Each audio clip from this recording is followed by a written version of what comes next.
এক ব্যক্তি তার 2 মেয়ের নামে ব্যাংকে 15% হারে 2টি স্থায়ী আমানত এমনভাবে রাখলেন যে প্রত্যেক মেয়ের বয়স 18 বছর হলে 38,000 টাকা করে পাবে। বড় মেয়ের বয়স 12 বছর হওয়ায় তিনি তার জন্য ছোট মেয়ের থেকে 4,800 টাকা বেশি রাখলেন। ছোট মেয়ের জন্য তিনি কত টাকা রেখেছিলেন? এর জন্য তিনি বি টাকা রেখেছেন। বড় মেয়ের বয়স এখন 12 বছর, তাহলে 18 বছর হতে তার 6 বছর লাগবে। আর ব্যাংকে 15% হারে সুদ দেয়, তাহলে আমরা লিখতে পারি 15 র 100। এবার বলেছে প্রত্যেকে 38,000 টাকা করে পাবে, তাহলে আমরা লিখতে পারি B plus B into 6 into 15/100 সমান 38। তাহলে লিখতে পারি 100 বি প্লাস 90 বি বাই 100 সমান 38,000। 190 বি সমান 38,000 গুণিতক 100।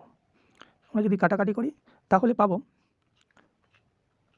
200, মোট হবে 20,000। এবারে বলেছে তার ছোট মেয়ে এর থেকে 4,800 টাকা বেশি দিয়েছে, তাহলে আমরা 4,800 মাইনাস করব, তাহলে